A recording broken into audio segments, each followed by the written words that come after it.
didn't quite work. There we go. Welcome to Watching the Elite Life. I was like talking to Chuck, and I was just like, hey, maybe I can press all 4 buttons to make this whole thing go at the same time on my Stream Deck, like the little dude that I have. Can you bounce like 4 buttons on a Stream Deck to another button on a Stream Deck? Yes, I can. Yeah. Maybe we bounce them down, like a Beatles record. Because like right now I have it like set up so it's kind of like I turn my mic on, I turn the music on, I turn you on, and then I go to the slides because we used to do like the whole like us on the couch, right? Whereas like now that's like a little trickier, because of reasons. Sure. And so I still have it kind of set up for that. So I'm just like, oh no, I don't go to the full screen where it's just me, but. Working on the setup, continuing to work on the setup. Emperor, I want to thank you for your 8-month resub to start the show. I'm sorry the alert didn't pop up there. That's huge. Awesome. Yeah, and Rare Monkey, thank you so much for your 11-month resub. Hello! I hope you're all having a great week. I really appreciate it, everybody. Thank you. I need to make sure my alerts like pop properly on this. It's an ongoing thing. I just want to check. Audio level's cool. Everybody can hear Chuck. He doesn't. Yeah, I hope everybody. Yeah, do I sound like a chipmunk again? You let me know. Yeah, music level's right. I always want to check this stuff. Hey, it's a Los. All right. Love it. Only I may dab. Oh, boy. But, yeah, how you been, Frank? How's your week? It's like not like I haven't talked to you, at least 3 times this week. Yeah. So, Oh, man. Yeah, we've been recording a lot of This Is Awesome for the new season. Putting them in the can. Banking them away. I still have to email you yesterday's off-season, right? It's funny. I just discovered I can actually go into our Zencaster and download them myself. So I'm not a lazy boy. So, I mean, that just means that I'm the lazy boy. It's like how Joaquin like texts me like the attendance records and stuff. Thank you, Joaquin. Shh. Don't tell them how the Beyond sausage is made. Beyond Meat's, dude. Like I got like their veggie breakfast sausage recently. Oh, it's so good. Oh, yeah. I'm obsessed with the Italian style Beyond sausages. They're ripped, dude. They slap. They have like those like breakfast sausage like patties, and they have a spicy one, which it turns out just means there's a little bit of black pepper. You know what? That is a spice. So they're technically right. That's like the American level of spice for like everything, where it's just like. Dude, you ever like see like old like cookbooks where they're like, oh man, and use ketchup. It's a little spicy. You're like, fuck, 80s white people. Come on now. What are we doing? They're getting there. No, they're not. Let me pull up because I got like I take notes for this. Dude, me too. You know what's funny? I was thinking about it. So we didn't do a show last week, and I was sitting there watching the show, and I wasn't doing my notes, and then I got like a half an hour in, I had a panic attack. I was like, ah, shit. Oh wait. Because you've been watching everything. I watch. Yeah, it's a sickness. I feel like I have to. So otherwise, why am I here? You know what I mean? Are you down with the sickness, Chuck? Dude, I am, man. Good. I am. Good. Oh man. But I feel like we should dive straight in. Hope we won't waste anybody's time today. Sure. Where do you want to start today, Frank? I think we're gonna start with being the elite. And all right, monologue. Monologue is the name of the episode, but we started with a duologue. Oh Jesus, a duologue. My bad. With Kenny and Colt. These two clowns. I love this shit. Kenny's just like I honestly, we've talked about this before, but this feels like just a giant troll job to all the people who are giving him shit about how he might put himself over now that he's in charge, and it's just gonna be like crazy wrestler Kenny for everything. It's like, oh no, he's a clown man. He's a clown man. He's an actual clown. And it's just delightful.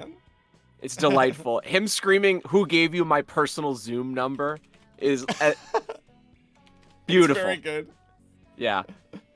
But then they get closer. Kenny's working some shit out. You know what I mean? He realized that he was being a bully. It's true. But don't worry, he's going to give Colt a big chance. Unlike Willem Dafoe, who was mad that Kenny dated his sister Willis. Dude. This is just completely ridiculous. My name's Tyson, like the famous boxer. Lots of good shit in here. Yeah. And it's going to be a long-term booking project. Like the Librarians. We're looking like 3-5 years down the road. Yeah. Oh my God. So other highlights of the episode: Matt struggling to be a dad at home. Yes. He blades. Getting some color to avoid taking out the trash. Yep. Oh man. It's a good little bit there. Turns out Hangman Page put a hit out on Private Party with Okay, Papa Shango. Can we talk about this? I mean, chat, you let me know what you guys think, or everyone thinks in the chat. It's not a winner. I don't like this. It gets significant time on BTE. I appreciate that they're doing different things stylistically. I love the fun sound effects and the presentation, but the story itself is there's no commitment to logic here or consistency. Like, say what you will about BTE, it gets silly, but it all makes sense in the world that they've built. Yeah. This, and, not so much. It did take a long time to build it. So, in the first one where they just get attacked by the bear and there's bones, I'm like... Sure. I'm like, okay. Whereas, like, now where they're, like, trying to do, like, the string, the Pepe Sylvia gimmick. Right, yes. Like that part's not working. However, them saying it's Papa Shango made me laugh. I mean, we were all thinking it. I'm glad that they said it. Yeah, and the stip that it's $12 on the line in a backyard match. Which is very good against the Boogeyman and the Bear. They just need a little bit of editing, just a little bit. Yeah, of editing. It's my favorite Clint Eastwood film, Boogeyman and the Bear. Yeah. Or was that God, I think I'm mixing up my old actors now again. Jesus, I got quarantine brain, Frank. This is a problem. Oh, dude, I forgot who Jimmy Havoc was earlier today. Oh dear. And I was like, Jimmy Gothman. Like, I mean, that's what's on his driver's license. He deserves a little bit more TV time, is what I'm saying. Like, well, no, we got to get that QT Marshall over, Frank. Oh well, I have a whole bit to say about that when we get to that. Okay, all right. So, man. Actually, I want to talk about a couple more things before we get to the thing that's on the screen right now. Matt Hardy on his right on mower. I think I have a screenshot of that. No, I didn't. Didn't take one. But Matt Hardy on his right on mower. Stealing producer Tom's gimmick. He stole producer Tom's gimmick. He's been stealing it for weeks now. I can't believe they've done this to producer Tom. However, I think there's a conspiracy afoot here, which we'll get into when we go on Dynamite. Okay, interesting. All right. So Nick got a wrestling ring. And they're building that like Mexico City style. There's no spring in there. It's just wood on metal. Yeah, that's not ideal. But this is like a big old swerve because then they show up on Dynamite. That's right. They got us. They got us. And I guess Hangman he decided to go home. Yeah. Oh yeah. Let's talk about this. What'd you think of the monologue? So. It's funny. I clicked on the episode and I didn't look at the title and just started watching it. And so I sort of wasn't expecting to get this giant, well-performed monologue. I mean, you can tell that Hangman, he's a would-be, he's a filmmaker type. He went to film school. He's got a flair for the dramatic. I really liked it. It was a little unfocused at first, but I think he's trying to connect the silly thing that he's been doing with the serious character that he's going to start doing again, on the actual main show. I mean, that's where BTE excels. Like it's that middle ground between completely ridiculous and really earnest. Yes. Yeah. And Los is right. Dynamite is home. Home is Dynamite. Yeah. Because like he literally starts the segment by drinking whiskey piss. Right. And then by the end, it's just like, am I trying to escape from my problems? Right. Or Frank, did he just run out of whiskey? It's entirely He always possible. leaves that open. Yeah. I mean, we've all asked ourselves those questions. At least a couple times a week. I mean, come on now. Yeah. Hey-o. Hey, today it's all about the Waterloo Black Cherry for me. There you go, a little quarantini. Yeah. So AEW Dark, it's 90 minutes long. Again. Oh, God. Okay, so theory, they taped a whole ton of stuff because they didn't know when they were going to get to tape again. Right. So they're just dumping it out. Well, okay, other theory, they're trying to juice people's records going into the pay-per-view. So it doesn't seem like... Yours is much more positive than mine. Well, no, I mean, I think it goes both ways. I'm sure they actually have stuff in the can as well. I think, I mean, and I don't want to get too critical here, but I've just... hey, maybe I've been sitting alone for too long. I've had negative thoughts creep in. I have a couple issues with these last couple episodes of Dark. I mean, so right off the bat, it's too long. It's just too long. 90 minutes for Dark, especially when there's no audience. Remember when we were excited, like when we got those like 45-minute episodes where it would just be like one big match and one enhancement match, and then you're just like done? Oh, Frank, I was loving the when we were in the spear zone, where it was just like just one match and we were gone. I was like, oh, what a great episode of Dark. Yeah, that's all I want is like I want it to be more focused. But I understand they use it as an opportunity to give people like shots and stuff. But I just don't want to.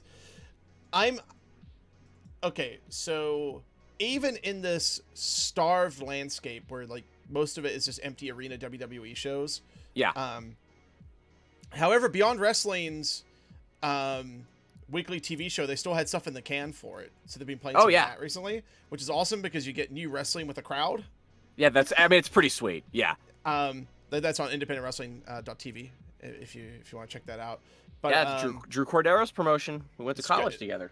Yeah, it's like it's so ambitious to just be like, hey, I'm gonna spend like 2 weeks taping a season of TV. Dude, that's just how he rolls, man. He's a very ambitious guy. You know, yeah, like, happy for that dude. Yeah, like, but here they're like taping like 90 minutes of dark matches. But let's go through them real quick. Okay, if you insist. I mean real quick. Danny Jordan, Hikaru Shida. I like Danny Jordan. The poor girl. Her burn book kept falling over. I started to feel bad.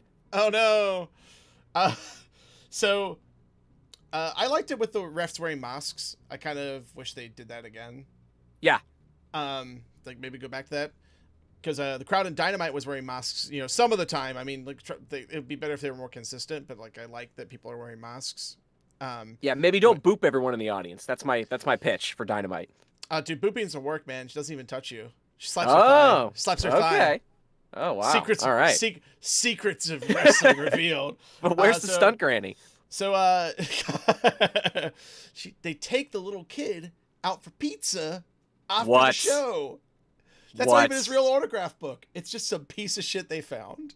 Oh, but just real quick aside, just speaking of pizza, have you heard the controversy around Chuck E. Cheese changing the name of their online so they can brand? Because no one will order Chuck E. Cheese like willingly. Yeah, it has to be a trick. Pasquale Pizza. Like Jesus Christ, guys. Like come on, Pasquale Pizza. Yeah. It's very good. But but we also have like the eye-rolling tomato pie in Los Angeles who have that giant banner up that says pizza is an essential service. It's like, yeah, like food's essential service, dude, but like don't like maybe let's not. Yeah, I have yet to have one of those tomato pie gimmicks. I got to get one though. It's pretty good. There's question better than Lucifer's. It's kind of like lower brow than Lucifer's. That's why I like Pizza Oki, Steve Aoki's pizza place. Because it's like low brow pizza done at a slightly higher level, but with okay price. Yeah. Okay. Lowe's points out in the chat, Pasquale is the name of a character in the band. Yeah. Yeah, I believe he's the only human character, right? Yeah. Yeah, he's the only non-animal. Oh, you don't want to advertise the fact that the rat made you pizza? Yeah, right. Ratatouille 2, Chuck E. Cheese. Dude, book it. I will watch that. Oh, dude, if there was a wrestler with a Ratatouille gimmick where he's like, there's like controlled by him.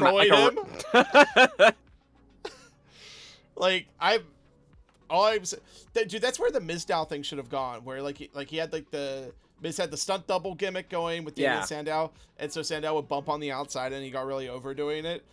It should have flipped the other way eventually, where the Miz does whatever he does. Sure, but no, Frank, we've already had a wrestler who was managed by a rat. It was RVD. That rat's name? Bill Alfonso. Oh, my God. Oh, man. All right. Los, their pizza's made of people. My God. No. Oh, dear. By the way, chat, if you have any thoughts on Dark, let us know. You think it's too long, or are you cool with it? Yeah, I'd love to hear. But I like this match. Yeah. Sheeta finishes it with a Falcon Arrow. She did the deal. No one kicks out. Finally. By the way, the rapport between Excalibur and Taz, I love it. Delightful. If this was the main broadcast team, and here's the thing, I like Shivani, and I think JR has been pretty damn good. Yes. Like, he definitely started off really rocky. I think he's been pretty damn good. But, man, if it's like Excalibur, Taz, and Golden Boy, just don't throw me with that good time, because I want that. Oh, Frank, I think you got to let go of Golden Boy, buddy. I don't think it's happening. The Golden Boy is all elite, and then he's just fucking gone. Where is he? He's like a fart in the wind. I think it's over. And bro, the only reason I watched Dark is because I wanted to be a completionist. It's true. QT Sadly, Marshall... I've yet to miss a single AEW match. Period. Oh my god, dude. Yeah. I missed a week of TV. I missed a week of TV during stay-at-home times. Gotta go back. Yeah. I missed that week where you were just like, it was like a bummer. Oh, yeah, that was that for... Yes, yep. I don't blame you. But, hey, someone's got to watch it. But QT Marshall against Can't Touch the Clutch Adams is the next match. Yeah, I like the idea that QT is still selling from his horrific beating by one Murder Hawk monster, Lance Archer. Well, he got advice on Road to Double or Nothing. Him and DDP, socially distanced. They watched his match against the Murder Hawk. I even wrote up a summary of Road to Double or Nothing, Chuck, for after this. Oh, okay. Well, then I'll save it. But it is tied in. It is tied in of why he's wearing the tape. Look, yeah. I'll tell chat right now, if you haven't seen Emperor has not seen Dark yet, you can skip this one. Nothing special here. Look, QT's great, but I don't know why he needs an enhancement match. I just don't understand. Yeah. He is enhancement talent. I was like thinking of actually we're just like texting about it. I'm not gonna kayfabe everybody. Sure. Fair enough. It's like the idea that like they're kind of doing ECW booking, like where you have fairly consistent enhancement guys, so you're like your Danny Dorains and your Roadkills and your Little Guido and like stuff like that, and then eventually you build them into something, or now that they lose, it actually means something when they lose because they have had wins and the crowd does know them, they know their spots and stuff, as opposed to WWE where it's just like if you're like a low card guy, you get zero reaction. Like the only time that people would ever see you is on like Sunday Night Heat, right? Like, and but like Dark is Sunday Night Heat, and I don't know. I think there's like I think there's a reason to do this, right? Because like if you're gonna do it, you do it on Dark. I'll give him that. Yeah, for sure. But like at a time where we don't get a whole lot of Kenny Omega, or. Right. And my other one is Joey Janela, who, although hasn't shown a huge amount on AEW television, can pack thousands of people in an arena by himself with his spring break shows. Like he could pull crowds. He could sell out shows in LA, indie shows in LA, just based on his name prior to a card coming out, like the Escape from LA show. Right. Like, I just don't know why you're not using the guy. And I understand like his kind of creative and like his promo style is not for everyone. He has maybe found himself in that way, but just work with him because he's a guy who can get it. Right. Well, let him work it out on Dark. Yeah. This is where he can work that out. Yeah. I just and I understand like during COVID it's like it's hard to get certain people, like for example, like a lot of matches on previous Darks are at QT's like facility. Right. In Atlanta. So it's like I get like using him and like his local guys and stuff. And I love that they're rewarding the local guys, giving them most multiple shots. I think that's really nice. See, it's funny. This is where I kind of disagree here. And I think it's the reason that I think it's the reason that this episode of Dark got a little exhausting after a while. Not exhausting isn't the right word, but just like it wasn't as entertaining as the others. There's one thing to be loyal to the guys who were there for you during the sort of part of the cycle where you were taping a bunch of matches, but now you've got a chance, you can invite new people. Like I liked being able to see a new guy every week. Do you know what I mean? But like, yeah, almost everyone on here we've seen before. Yeah, like all the Atlanta indie people are just here again, even though they're taping in Florida now. Exactly. And look, I know that they were able to find some talent, like for example, Preston Vance, sorry, like great get, right? And like Pineapple Pete, Shug D, like cool find. I think there's some guys here that have some talent. Like I really like Lee Johnson and Musa. I think Serpentico was really impressive. But then there's other guys like Serpentico like doing like the fucking juicer gimmick. It's incredible. Gimmick where it's amazing. Shoots the confetti. Oh, I loved it. But like, anyway, by the way, if people aren't aware, go check out WCW. Search for the Juicer as a guy doing a Beetlejuice gimmick. It's amazing. Go on. But like, I don't think like look, he I'm sure he'll get better. I don't think we need to see much more of the Captain Sean Dean. I don't think we need to see much more of Jason Cade, and that's just my opinion. I think there's something to both those guys, but like I don't think it's their time. Like I get needing enhancement talent. I get like kind of like treading water a little bit right now. I'm glad they are. I'm glad the AEW is kind of like switching up their plans like a little bit and not giving everything away with no crowds. Sure. As opposed to like WWE, that's just like WrestleMania, fuck it. Like no Oh, man, one's here. is that the subtitle of the next WrestleMania? WrestleMania, Yeah. fuck it. And then You know the logo is just somebody shrugging. Dude, who knows if that one in LA is even going to happen now? Which is like, good call. I mean, I want those indie shows near my house. I mean, that's really what it's all about. To be able to go to dude. the Armenian Cultural Center 3 times in one weekend. Go see like I don't know, any Japanese women's promotion that's just like really nearby. Like that'd be like Totally. But Yeah, be amazing.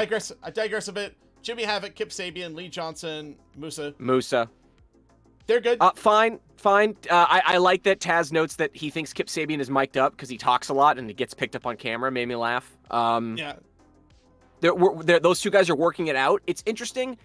This is one of those tag teams that's either they're gonna figure something out and it's gonna work because they have such disparate styles, or they're just gonna always seem like two singles guys that are kind of crammed together. And I know they're friends in real life, but there's still something here that's not quite there, and I hope they figure it out. It's like, why is Jimmy Jacobs? Oh my god. Why is Jimmy Havoc actually friends with Kip Sabian other than their English? Now see, Jimmy Havoc and Jimmy Jacobs, I would buy.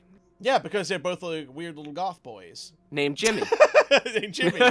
We bonded over having the same name and the same fashion inclinations. Hey, if it basically worked for Batman and Superman, why not Jimmy Havoc and Jimmy Jacobs? Yep. Sean D and Rey Phoenix. Just squash match. Phoenix. Yeah, although I will say Phoenix gives a lot more than you expect him to, and I appreciate that. I respect it. Yeah, I mean, and also it's just like we'll talk more about Phoenix a little later, but like he's excellent. Oh, at the highlight of Dark, Phoenix Rick Knox is giving the 5 count to Phoenix, and he's doing it in Spanish, and Phoenix looks at him and says, "No Spanish," like as if he doesn't speak Spanish. Was amazing. Very good, very good. Yep. Like just like a bunch of momentum, like going into the casino ladder match. Yeah, again, you got to choose a singles record going into that ladder match, so makes sense. Yeah. John Cruz Main event and Luther. Oh god, I skipped one, didn't I? Oh wait, no, I actually squash. skipped it. No, I'm kidding. I watched it. This is totally skippable. Luther. Like even Taz was kind of making fun of Luther. Like I think the ship is sailing on the original Death Dealer here. Well, if you're not gonna do death matches with the guy, then what are you gonna do? Right. And I feel bad because like I actually think he's a very he does the little things. Like I know he's past his prime and he's a little slow, but like he's a competent wrestler. I just don't think on this roster. He's Vampiro Gangrel. Sure. I just don't think we need to give a bunch of time to Luther when we've got a lot of other people on the roster who could use this time. Yeah, I feel like a guy like I get they're trying to establish him like a little bit, so you know, him losing means something. Right. But I don't know if it's gonna work. Totally. And to make it work, they might have to invest a lot of time into him. And which they're not gonna do. I know. So like, why? Totally.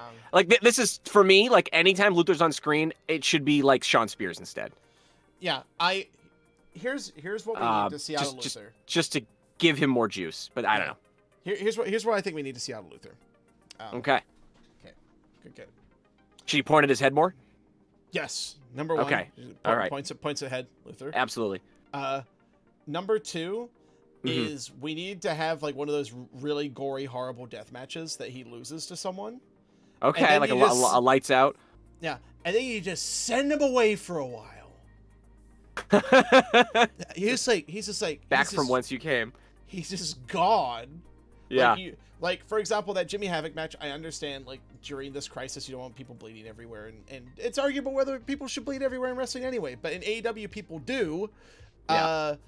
And so you get the original Death Dealer and Jimmy Havoc, and they've got like these big personalities and big looks and stuff, and then they have like a very good hardcore match. Oh, super fun. Ago. Yes. But it's like it wasn't what it needed to be to establish the myth of Luther. And I feel like establishing the myth of Luther was going to be hard anyway, coming from like the Nightmare Collective thing, like coming off of that gimmick. Absolutely. But like, if there was like some scary light tube man who like loses all his matches, but he only wrestles like every few months. Right. Like he's kind of like a special attraction. You're like, oh no, shit, this match is going to be horrifying. Luther's in it. Like that's kind of what I could see for him. Right. Well, the idea is that, like going in his match is like it's not about the outcome; it's about the spectacle of the match itself. And there is something to that. And you know what's funny? I think for a while that was going to be Jimmy Havoc's role. Yeah. Only they've pivoted into whatever this is. Yeah, like they didn't. I think AEW has had a really hard time establishing the dark gimmicks, even though they have a lot of them. And maybe that's part of the reason, because they have a lot of them. I would say it's not even just the dark gimmicks. It's the gimmicks that don't quite fit into a clean box. Like you were saying earlier about Joey Janela and how maybe his promos aren't for everybody. I think there's something about characters like a Janela and a Havoc where if you've watched their whole careers, they have a lot of weight to them and we expect them to be doing a lot. But then you have to remember that there's a lot of table setting and sort of the path has to be set up for them ahead of time for everyone else to be able to get invested in them. And I think they're having a hard time figuring out how to do that without also, over pushing them. Just, Yeah, I agree. It's the Jimmy Havoc thing is just like, again, it's like ECW booking, like really long term. Like he was this hardcore guy who came in and tried to be a wrestler. People only want to see him do death matches. He lost all the time. And then he came back and was just like, I hate all you people. Right. And he was a main event talent. And how do you get a Jimmy Havoc over not as a main eventer? I don't know. Yeah, it's hard. And now Los, you're saying, he needs that spotlight. Right. So Los is saying like, he doesn't think anyone remembers the Nightmare Collective, and I think that's you're probably right, and maybe that's a good thing. But I would disagree that there's too many heel factions because I mean I'm the kind of person I don't think you can have enough factions. I mean anytime you can get people in a group together, that's what people do in real sports. They organize into clubs and teams. Like that doesn't bother me. It's just the greatest stable ever is Simon Diamond's stable with the Musketeer and like the Butler. Oh my God! Sure. Dude, holy shit! Simon Diamond's like theme as well. It's a banger. Jay Ronan's killing me. Oh my God! Jay, no, I don't think Luther's the mystery person in the ladder Points match. at head. Oh my God! Oh God. Okay, let's get past Luther, and let's go to private party enhancement match. Mm-hmm. I don't. Yeah, it was whatever. See, these are guys that need these kind of matches, though. I'll say that much. Like, this is where it needs to be. Private Party should be on every episode of Dark. Every single one of them, even when they're on Dynamite. They just need the ring time, especially right now since there aren't any indies running. Like before, absolutely. Like they could do some indie spots, like theoretically, if they were doing them. I don't know if they were. And they looked fairly comfortable in this enhancement match. Like, so, again, I was a little worried about them for a while, but I think they're working through some of the jitters. I like that they didn't use their finish as well. Yes. I love that they're establishing sub-finishes and that you can actually finish people with other moves in AEW. Like an enhancement match, you don't necessarily have to do your finisher. Absolutely. I think it's clear that's a company policy now, and I like it. On the next one, Alan Angel, Sammy Guevara. What'd you think of this? I like this a lot. Again, it's kind of like, it reminded me a lot of the Phoenix match. Sammy is very giving. Yes. Maybe too giving. Yeah. Well, what's funny? And this is it's gonna take him far in his career, but it might ultimately also put a ceiling on it. But Sammy loves to sell. I think he enjoys selling way more than he does any other part of wrestling. Like the way just this week, the way he put over the Matt Hardy's finish. The Twist of Fate. Thank you, the Twist of Fate. He takes pride in being the person who sells it the craziest, and I respect the hell out of that. And I think that's why he likes these matches. Yeah. Yeah. Sammy looked good. More competitive. It's probably the best match of the night. Like, right? Oh, yeah. I really like Phoenix one was good too. Serpentico and Darby Allin was fun. Oh yeah, we'll talk about that. Danny Jordan and Hikaru Shida was very good too. Yeah. Yes. So here's the thing. Maybe just trim it down to the good matches. If this was like 50 minutes long, it'd have been perfect. Yeah. All right. Let's see here. Serpentico. Serpentico. Yeah. Okay. Hey, just want to try to put a little flair in there. Yeah. No. Okay, so, best entrance in the company? ? Dude, that's the noise of the confetti. The only thing that he needs to really get over, so I saw Serpentico and I was like, Serpentor ? So I need him before he fires his so first of all, his confetti should be snakes, and he should say, "This I command," and then throw them at people. God damn it. That's the move. So The big bit of news here is the Taz Darby Allin dynamic. Yes, I was talking about this on Twitter. I'm very intrigued. I don't know where the hell it's going. Like, so Taz number one shouldn't manage Darby Allin. Well, I see that's the thing. I wonder if he's going to manage he'll manage somebody else if he's going to manage anybody. But like maybe his gimmick is that he just wrestles splains at people. Like, let me tell you how we do it on the Red Hook section of Brooklyn, New York. I mean, it's pretty much what he was doing to Darby, right? Like, yeah, that is a copy strike. Oh no, I'm sorry, Frank. Although it would be funny if Taz develops a bully gimmick where he's like, finally, I'm not the shortest person in the promotion, and he just talks shit to the little people in the company. That could be pretty good. Oh my god. Yep. Yeah. This is Los, I don't know. Darby Allin versus Taz match. I don't think Taz can physically take a bump. I think he can't bump. Yeah, unfortunately. Dude, if Taz just came back like jacked as shit, and it's just like Taz is back, I'm like, okay. Oh, I mean, I'd be the first one to buy a ticket when it was safe to do so for such a match. But oh yeah, I would 100%. I would drive. How many hours would I drive? Oh, totally. I drive to San Francisco from Los Angeles to see Taz wrestle. That's a solid 6 hours. That's commitment. I respect that. Yeah. Now Chicago, I'm not gonna get on a plane. Yeah, that's like multiple days. That's multiple days, Frank. Yeah, that's a lot of investment. But yeah, again, use a different finish. It's clearly the thing. Yep. So yeah, that was dark. It was way too long. We talked about it for way too long. Let's go to the next thing. All right. Okay, Road to Double or Nothing. Archidon. I didn't take screenshots of any of this stuff. Just run through the segment. Yeah, well, we can burn through it pretty quick. Yeah. Sit down with Mr. Brody. What do you think of? It's not a cult. Mr. By the way, that's taking my fucking gimmick. Like we've been doing that in Spike Club when we play PUBG for like 2-something years. That's amazing, dude. They're stealing all of our shit, Frank. I'm getting very mad. If you're what watching, do you think of this? I know. What do you think of this Mr. Brody character, Frank? I'm now that it's not just he's being Vince. Yeah. I think it's getting better. Is it there yet? Not entirely. Yeah.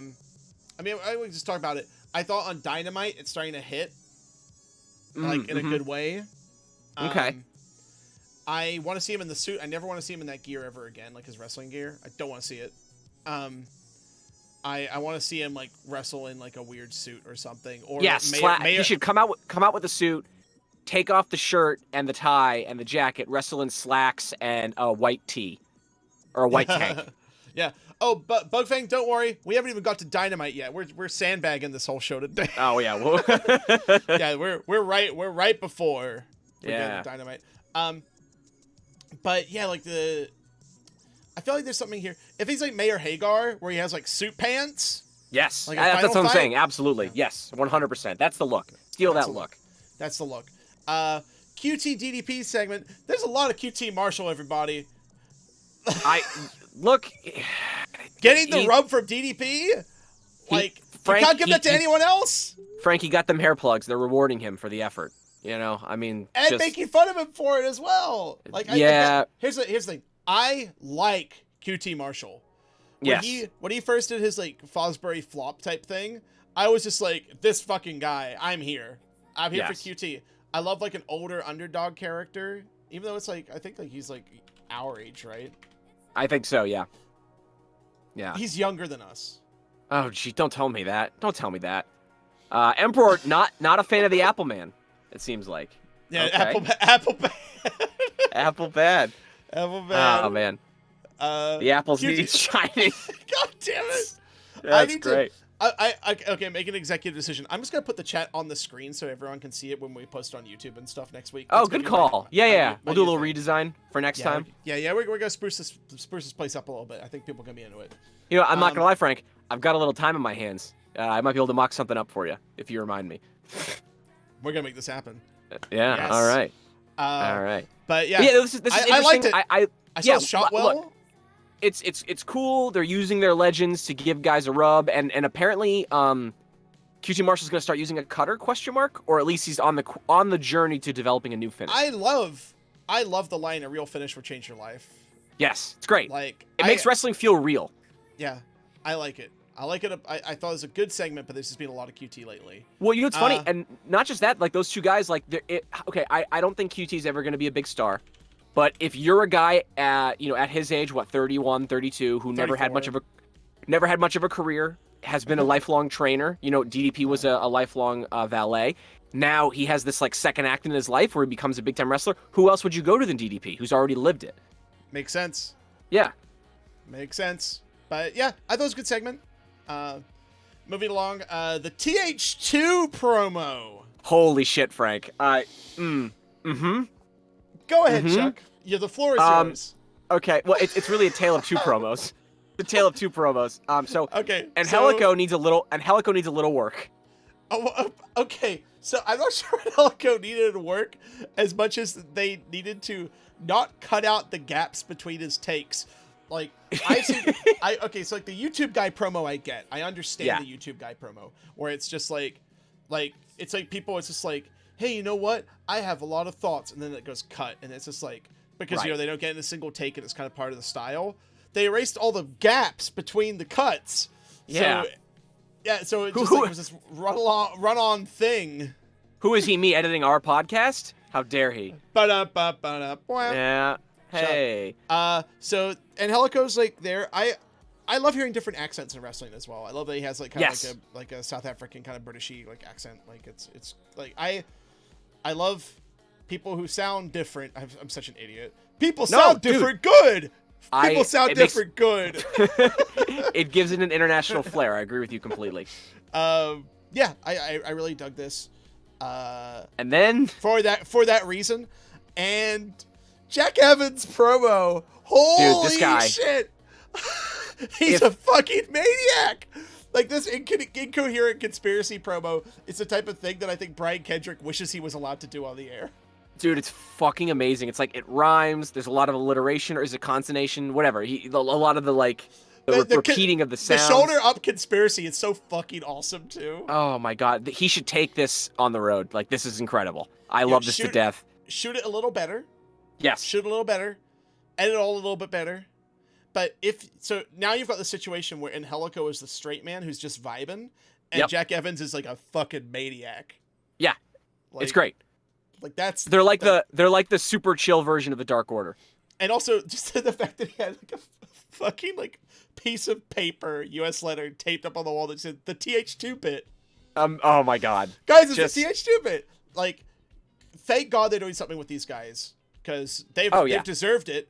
I would have loved to have seen it like with like how great they produce like all the backstage footage. Right.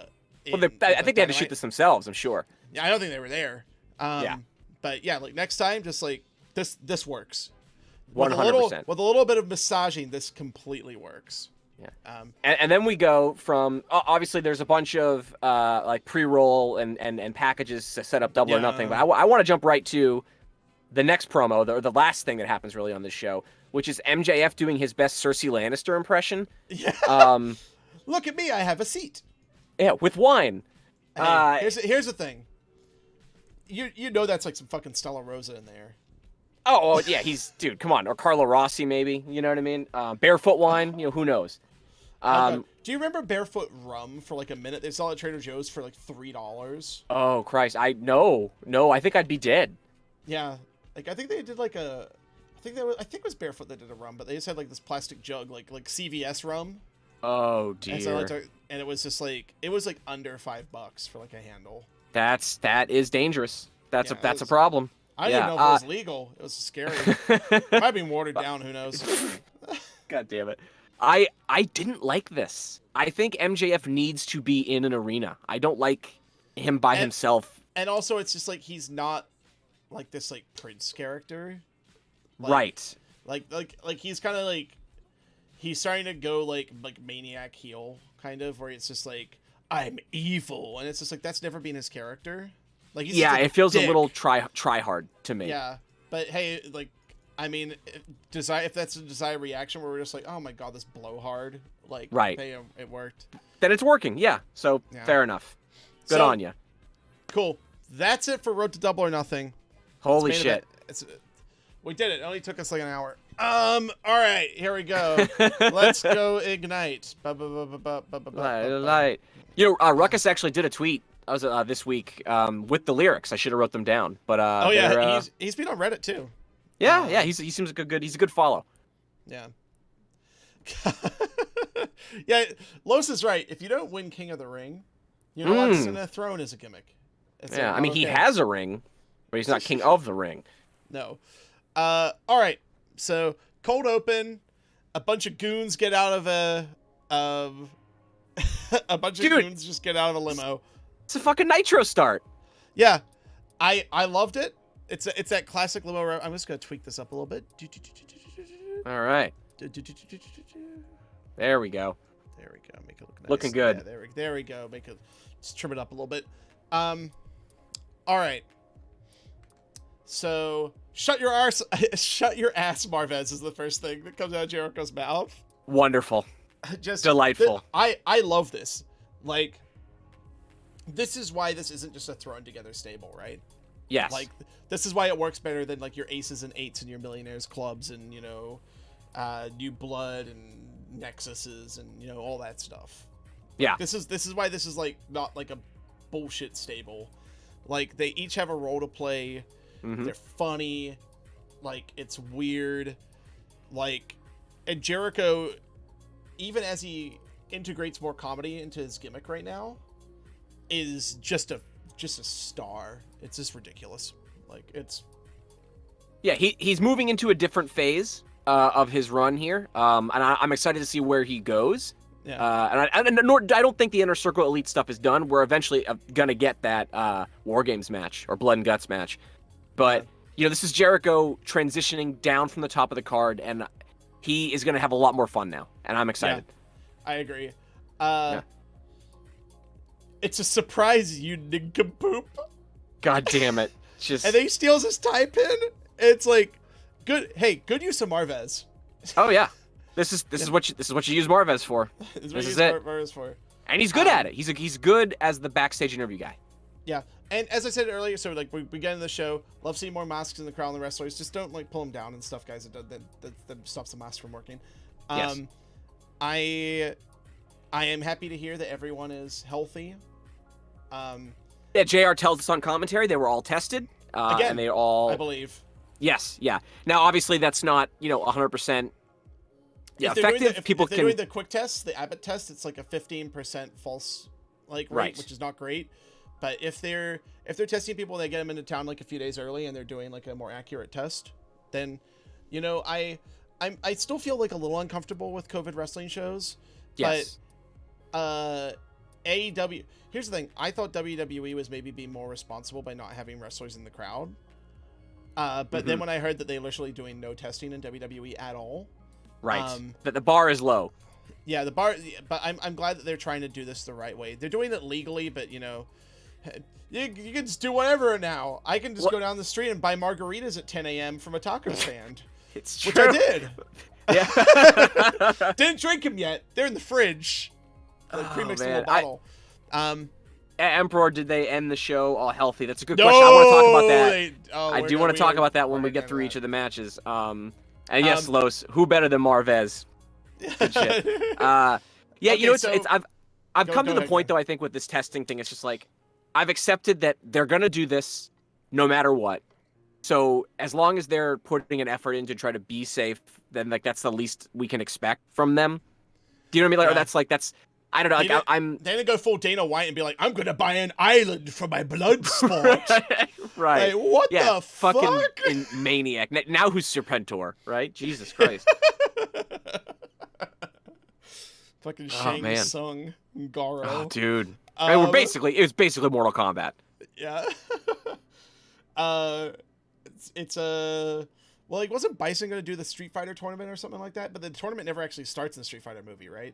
Yeah. I think. Well, there's a couple fights in there. I think Bison's. That's just like disagreements or heels versus faces. No, I think Bison's more of a real estate mogul in that movie, right? But I thought the idea was it's like you have to come to my island with your best fighter, or is that not part of it? I haven't watched. That's Mortal Kombat. The fighting in Street Fighter is just incidental. You know the guy who had the rights to the Mortal Kombat franchise? He bought up a whole bunch of different video game rights as movies as like a speculative thing. He's a producer on the Mortal Kombat movie. He's the guy who directed Food Fight, the Charlie Sheen CG farce. It's a little bit of knowledge for you dear. there. Wow. Thank you, Frank. No problem. I'm gonna be doing some weird shit on Twitch pretty soon, by the way. Like, I think we're gonna. Oh, as opposed to all the other shit on Twitch. Yeah. Oh no. So you're allowed to stream any movie that you like from Amazon Prime legally now. On Very Twitch. nice. Amazon Prime is home to a lot of shit. Oh, it sure is. It's very exciting. Yeah, so we're gonna do some watch-alongs, I think. But I digress. So Suited Brody Lee, I think, is a great take on a cult leader. Now, I prefer this to like shadowy figures and hoods and stuff. He's different to Raven, different to CM Punk, different to like the Fiend and Bray. I will say though, the act is missing Evil Uno and Grayson.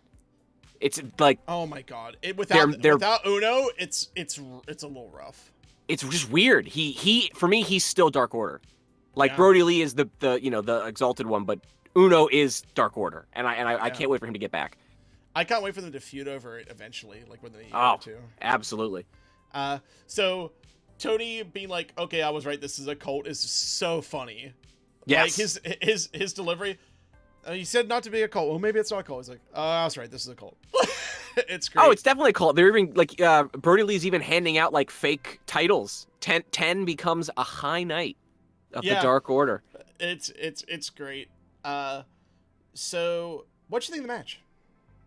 I liked it a lot. I like that Moxley, and again, it seems to be a theme here. I mean, not for every kind of quote-unquote enhancement match, but Moxley gave a lot to Preston Vance. And I said it when we first saw him.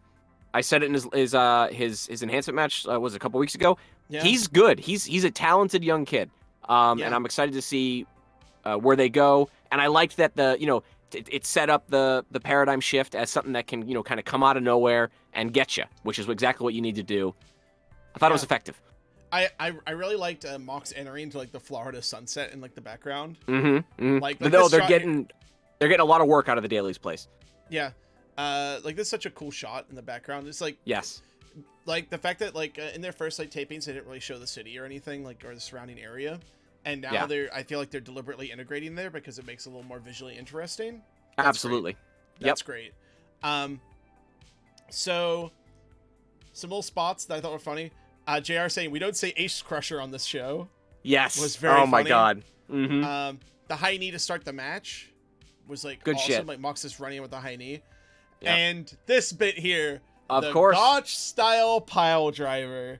You love to see it. Minoru Suzuki and Moxley, there's still something going on there. And I mean, I love the subtle drop there. Well, it's not subtle, he just did his move, but like it's not a storyline that's in AEW, it's just like an overall. And it's smart because he can do it for the people who are in the know. It can act as a tease, but it's not promising something that they can't deliver because they're not promising anything. It's just an Easter egg. Yeah. So I have like a question in general. I think the stuff that Mox has been doing since he got AEW is really fun.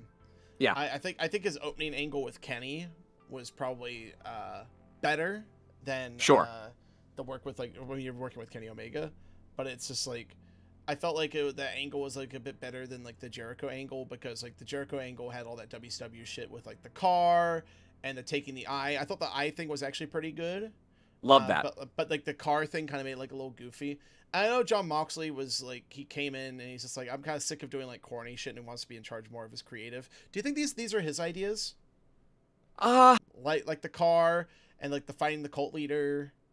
I feel like a lot of that's Tony Khan because he's just into that kind of like that 80s, Mid-South kind of like Florida, championship wrestling from Florida, those kind of like over the top NWA style bits.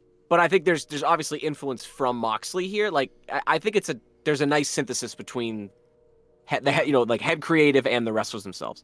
Yeah, and also it's like I understand with Mox, it's like he's fighting like a lot of WWE guys at this point. Like it's just like, oh, Mox had his like Jericho feud, now he's got his like Brody Lee feud, and now we have a small sample size right now. Yep. But like, do you think they're just doing like these matches with like WWE guys to like legitimize the titles?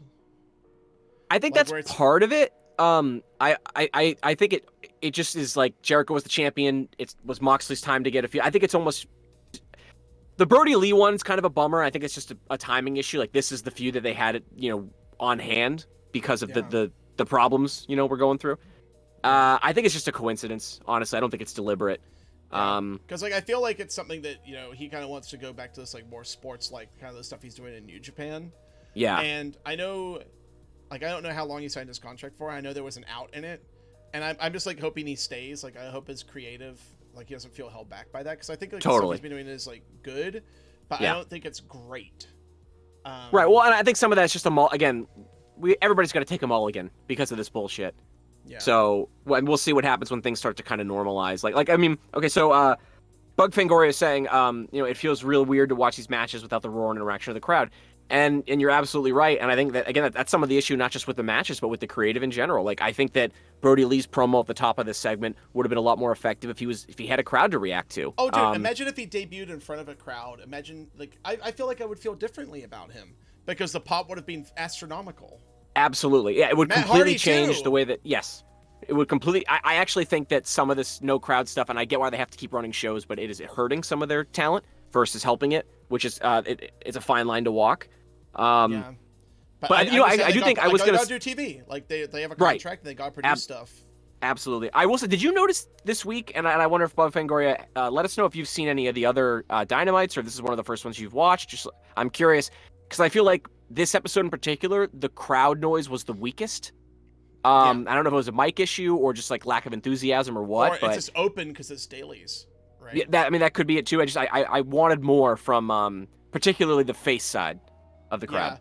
Yeah. We hear the heel side a lot. They actually like kind of healed on some people, so it sounds like your faces aren't faces. Yes, like absolutely. A little weird. Yeah.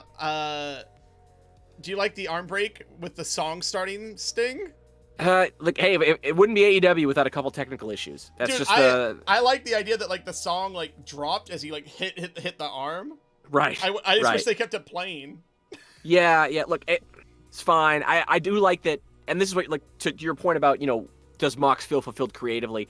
I do think that he gets to play this character and play it out the way that he would if he were that person, and so like he's doing these things that like make sense for that character, and he says he's gonna break somebody's arm, and he does. Like, he doesn't skirt around it.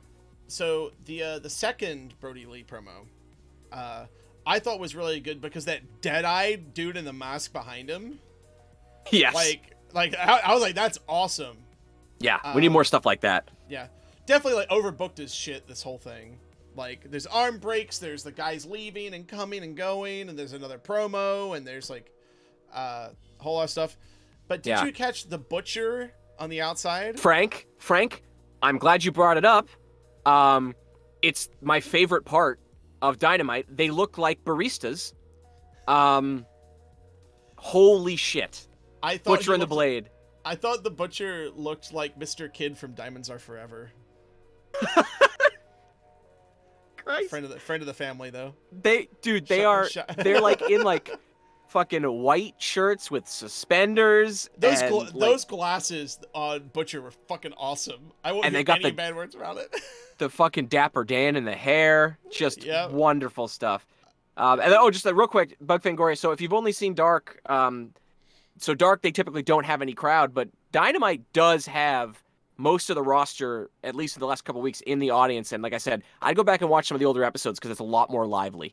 There's actually like a handful of really fun ones that are totally worth watching. I can't watch WWE programming. Like, I can't do it. I can't do it with no one. It's like wrestling in a mausoleum. I can't get through it. I think it's how they mic it too, because Dark does not feel that way.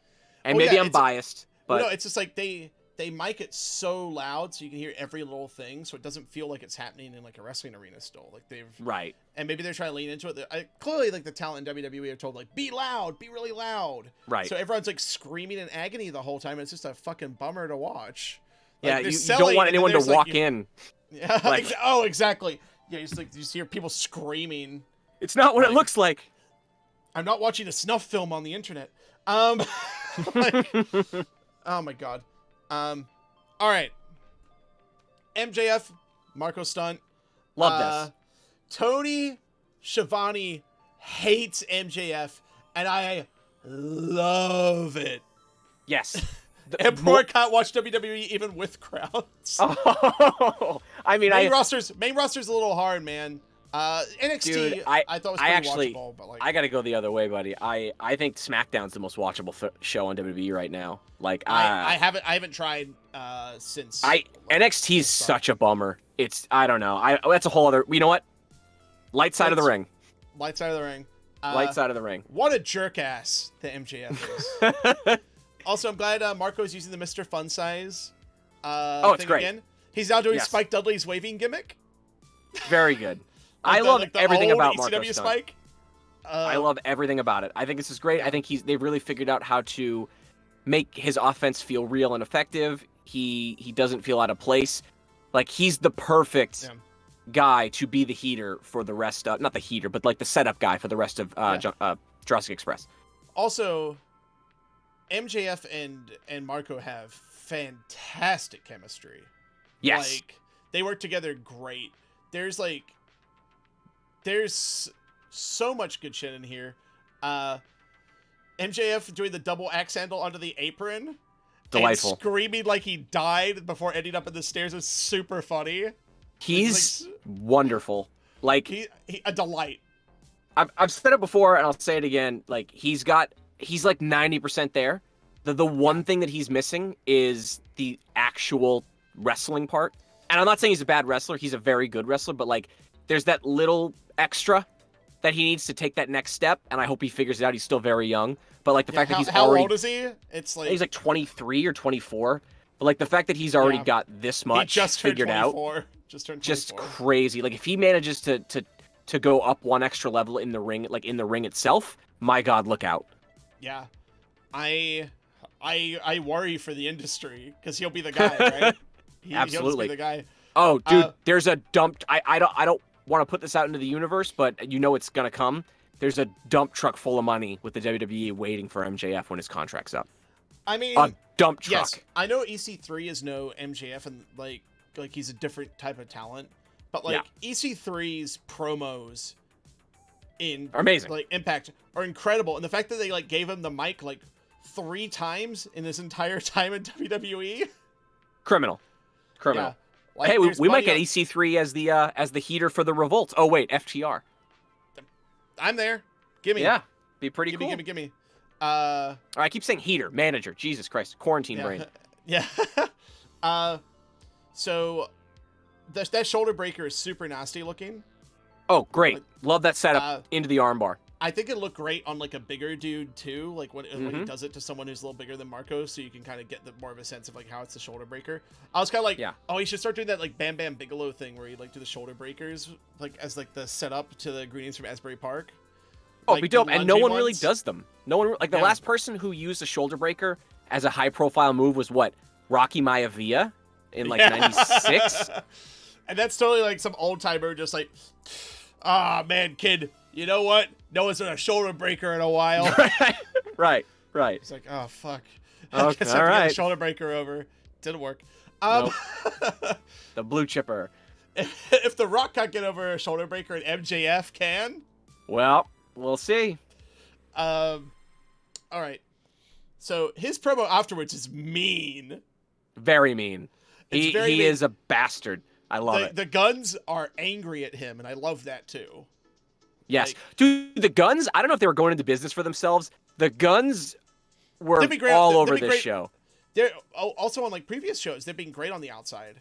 Like, I think specifically this time, like, I thought they were like interrupting Brody Lee's promo like as part of the bit. Like, I thought he was going to go beat the shit out of them or something, but they didn't. Like, there were quite a few times where I was just like, all right, Guns, chill out. I think it was maybe because they were the most vocal and they're trying to get other people up there with them. I think that's exactly what it is. And again, I almost wonder if it's a miking issue this week. Just something was different with the crowd. Yeah. So Jungle Boy runs off MJF. We get a little teaser for Luchasaurus versus Wardlow. There's a little hype from JR. JR's very excited for that one. Couple hosses. Yeah. It's a real slobber knocker's coming. You know it. And Tony Schiavone, thank God MJF isn't my son. Oh my God, dude. He hates him. It's great. He hates him. He hates him. Next segment. Mm-hmm. We got Jake and Arn. And up front, I'm just going to, like, put this out there. Is this the feud that turns Cody heel? Wow. Give me your logic. I'm curious. What do you mean?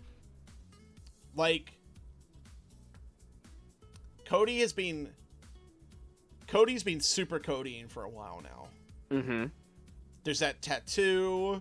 There's, like, how extra everything has been. And now he's, like, sending Arn out there to talk for him. And Interesting. Yeah, I just wonder if by the end of this, it's just going to be, like, what Jake says is true.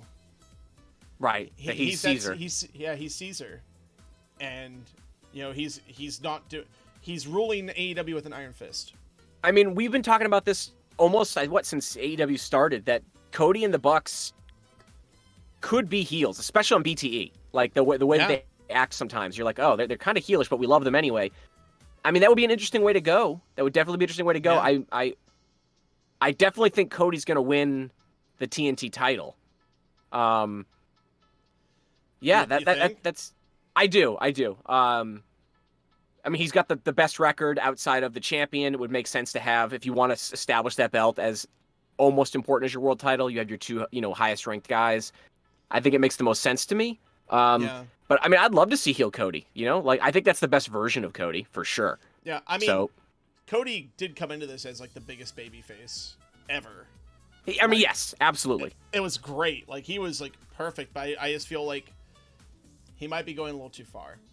Yeah. But talking about this actual segment. Oh, Los. Cody wins the title through cheating call. or loses frustration. I like that. By the way, I'm going to grab a water real quick because I'm going to die. I'll be right back. No, go nuts, dude. Go nuts. Yeah, I'll just say quick. So Los, I agree with that.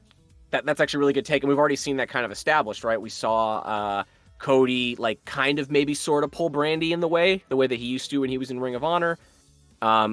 He got some help. He's used Arn to get some help in the past. Like, obviously, like, it's not direct cheating, but it is a little weird for your babyface to have a guy on the outside who's helping him direct traffic. They've given it, like, an in-kayfabe explanation, like, oh, because he's a, executive vice president, he can't spend as much time scouting, so he needs a coach. Like, they built in some reasons for Arn to be there, but it is a little suspect. Also, Arn historically, a member of the Horsemen, a Flair guy, historically is, also a bad guy. The door's open there. The door's open. So, I don't know. Also, what's up, Daniel? How are you doing? Hey. Yeah. True Cat, Too Curious. Frank with the big sippy. You know it. Yeah. That's how I do. That's his gimmick. It's Big Sippy. Frank Gibson. Yeah, got one of those Pellegrino gimmicks. Nice. Dark Morello, cherry, and pomegranate. Nice. So let's take a look here. So, okay, having I'm not even gonna talk about the content of this promo for the most part. Does having Jake and Arn in the ring, does this do something for new wrestling fans? No. See, I feel like this is just trying to get the older fans. Honestly, yes. I didn't like this. I liked bits of it, but I feel like maybe this could have it didn't have to be an in-ring, but that's just me. I still don't feel like they're leaning on backstage stuff as much as they could be during this time. Agreed. Yeah, we were excited. There was one of those first Dynamites where they were doing a lot of backstage stuff, and we're like, oh, this feels really different and fresh, and a lot of promos, and like, this didn't need to be in the ring. You're absolutely right. This could have been like a press conference style thing backstage. Also would have let them pre-tape some of it, because I feel like Jake doesn't. He felt a little overly aggressive here, like kind of trying to cut off Arn. Jake kind of goes like a bit rogue, I think. Absolutely. But like, so does it maybe bring in lapsed fans? WWE's fan base is, infamously older. Right. What is like the median age of a WWE fan? It's like 50 something. Yeah. Yeah. Look, it's like 50 over 50 years old. I think it's the wrong way to go. I think you want to play younger, not older, in my opinion. But I mean, hey, I'm just a guy in a closet. What do I know? I think there's a balance that could be out there. Like, I feel like a guy like Kenny's more in touch with like pop culture. I feel like a guy like Joey Janela is more in touch with pop culture. Yes. Like Hangman. Yeah. The Bucks, Cody, not so much. Yeah, not as much. Like, that's why I want to hear like more music. Sure. On the show, like actual music, like of genres that are played currently on the radio. I think Mikey Ruckus is great, does good themes, but I want to like I do want them to capture a younger demographic. I want to see young people included. I want to see a new Right. generation of wrestling fans. Like lapsed fans, though, there's 8 million of them out there theoretically. Somewhere, yes. If they haven't, yeah, absolutely.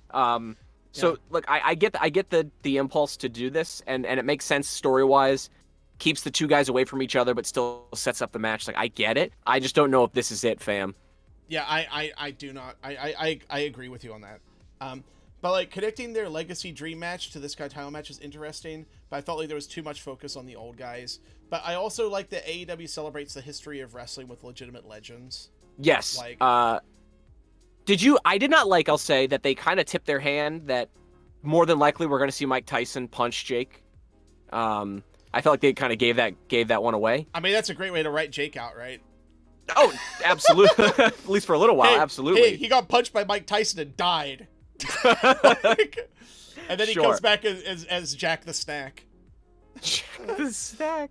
What was the guy on $5 Wrestling that he was like doing an Undertaker gimmick and he was called like Jeremy Snaker? Oh God, yeah. Oh man. $5 Wrestling. Some great stuff. All right, what do we? Too Catchy Curious. Send me out of the loop. Fan, it's nice to hear old names I recognize, but if they're going to take a different character in AEW than they were in their WWE run, they need to make that set that up pretty clear and pretty fast. I'm assuming you're speaking to Arn Anderson being like a good guy coach versus like, one of Flair's guys maybe. Yeah, also I feel like Matt Hardy. Sure. Yeah. We got a little bit of that Matt Hardy on WWE TV, but that was dropped pretty quickly. Yeah, that was a woken Matt Hardy. But I mean, you do have Jake here, who's basically being classic WWF Jake for the first time, in what 20, 30 years. So I think it cuts both ways. Like there's a good idea behind this segment. Did it work entirely? I'm not sure. Yeah. Like, yeah, the segment, I liked how fiery it got at the end there. Creepy Jake's a bit too much for me. You didn't like the snake stuff with Brandy? I mean, it's heat. Like, it's real heat. It's it is. Like, and he's meant to be a bad guy. He's meant to be a bad guy. Like, he speaks truth, but he's an asshole. Like, he's a disgusting human being. Yeah. The DDP yoga dig by Arn was fantastic. Wonderful stuff. And stuff. Jake kind of shoving Tony as well. Like, yes. There was something to this. It could have been half as long, and it could have been done backstage, and it could have focused more on the actual guys who are going to have the match. Yes, I agree. I agree completely. But yeah, okay. Next segment. Darby Allin is on fire on a ladder. No After Effects this time, baby. Oh my God, I love these. I almost called it a promo, but it's not. It's more just like a vidya. Yeah. I like this a lot. But Chuck, we have Jeff Hardy at home. No, I think God damn it, Frank. I say that as a complete joke. Darby Allin is this generation's Jeff Hardy. I think that might be selling him short. I think the sky's the limit for Darby. I love him. I love the character. I think these bits that he's doing have got better and better every time he does them. And they also feel like they're from his brain. Like, this is him. But what about Relentless? Like when he set the car on fire. Oh, his fucking rented Toyota Corolla? Yeah. Or like the one where it's just like people like hobbling around in alleyways while like vaudeville music plays. That one wasn't it either. But the last few, like, figured it out. I think it's when the Sammy stuff happened. Yeah, when it was the first time he started doing the cutout faces, which is a great gimmick. And I'm sure Jericho like helped out like a little bit on like the idea for like that stuff. But yeah, like the way this, just because like Jericho's like creative, is fantastic. But like, yeah, this is awesome. This is all Darby, and I fucking love it. God damn it. Oh no. Darby Allin with his new tag team partner, Gigi Allin. Amazing. Yeah, it's great. Well, speaking of great promo videos. Hey, Chuck, it's Tupac. God damn it, Frank. God damn it. Oh, Jesus. Tupac. More like 6-pack, am I right? He has like a 400-pack. It's fucking ridiculous. He does. Although, hey, Darby putting on bulk, man. Looking good too, but that's for later. Question: is the 9th man in this ladder match Pac? I hope so. I know there's some issues with him getting over to the States, but I mean, no one's checking those airports, Yeah, so but fuck Phoenix, it. him and Phoenix are in like in a stable, so I don't know. Yeah, but so is Scorpio Sky and Frankie Kazarian. I believe U.S. and UK travel's back open, isn't it? Yeah, I think so. Yeah, so I mean, who knows? I'm just saying, I don't think it's outside the realm of possibility. Or did they extend the travel restriction? I don't know. Who knows say? Anymore? Yeah, I like this promo. Good energy. Pac is amazing. He's one of the best promos in the world. Yeah, he's great. Is. I've been forced to sit at home and weather the storm, but never again. Yeah. Like, I saw this, so I felt like Pac Gross. like yeah. So stupid. Fuck yes. Good, oh good boy. job. Good job, chat. Yes. So he's kind of like being a manager for Phoenix here as well. Yeah. Hyping him up. Yep. He is pure main event, dude. Like, this guy is so beyond main event, it's fucking ridiculous. Like well, it's not just that. He's had the benefit of not having to do these empty arena matches, which I think has protected his sort of his aura, Yeah. Also, it's just like he got to tune up in like Dragon Gate before he returned like to the US as well. So. Yes. Time for some ginger magic. Just before we get into it. Yeah. This is the feud Mox needed. Like this is the guy he needed to wrestle. He needed someone who would make him look fucking amazing in the ring, and would get to see some magic other than Kenny. Kenny did a great job with him. I wish we got like a real, like Mox Kenny 30-minute match that's just like focuses on being a match too. Yep. But I understand Mox and Kenny had some stuff they needed to get out of their system. Right. But no, dude, you're so right. I would bet good money that the plan for Double or Nothing was Pac and Moxley. Yeah.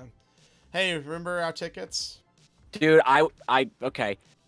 I got notifications this morning on my phone. I was like, what are these calendar notifications? Oh, my you were gonna drive my hotel reservation. I was like, yeah, no, that got canceled. Yeah. Did you get your refund? I did. Yeah, I actually did. Hotels.com hooked me up. Good on them. Yeah, me too. MGM hooked me up. But said we still have our tickets though, right? Did you get refunds? Yeah. I took the extension, so I have my seats booked for 2021. Cool. I don't know if I had to press anything to do that. I got an email and I had to confirm, but I did not get an email. Oh.